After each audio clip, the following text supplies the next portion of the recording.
The sequester will weaken America's economic recovery. It will weaken our military readiness.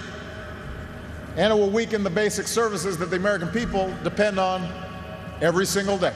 While President Obama warning voters that without the deal on sequester, massive budget cuts will jeopardize our national security and our military. We have no deal so far, so what should we expect in the military, in and around the Pentagon, civilian and both enlisted people? Joining us right now this morning is the senior enlisted advisor to the chairman of the Joint Chiefs of Staff, Sgt Bryan Battaglia. Welcome, Sergeant. Thanks so much for joining us. Thank you, Brian. Sergeant Major, I should say.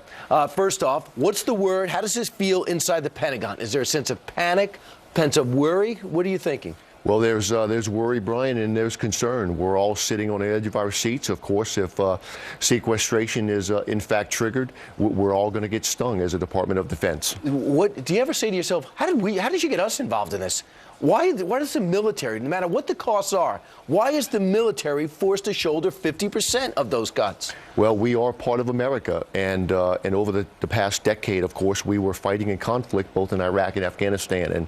And as you've heard, maybe the saying, freedom is not free. But we have an obligation to our country, and I think there's an obligation to its military as well, that we have to remain ready. So despite whether sequestration is triggered or not, we have an obligation to our nation.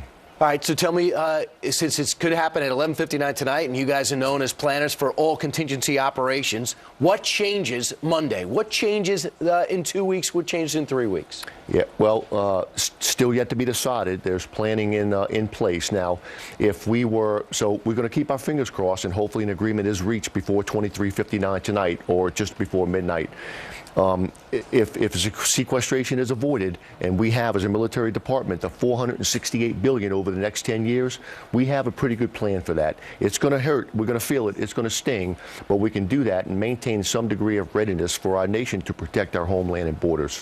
When they don't bring the aircraft carrier into the Persian Gulf because of dollar concerns, people think that's political posturing. Is the Pentagon involved with political posturing? Well, from my standpoint and my perspective, I don't get involved in the political posturing aspect of it. And so the decision, one made by both our chairman of the Joint Chiefs of Staff, the Secretary of Defense, and Chief of Naval Operations, to delay the deployment of that carrier and its neighboring and accompanying ships. Not necessarily a political decision, but in the best interest of our force. Right. And what do you have to say to the American people when they talk about readiness to fight 2 wars at one time? Is that now off the table after decades of being ready to do just that? Well, it can't be off the table, Brian, and so again, I hope that our Congress works feverishly in finding a plan to avoid sequestration. All right, Sergeant Major, hope it does work out. Bryan Battaglia, thanks for your service, and we'll look forward to talking to you to find out how you will adapt.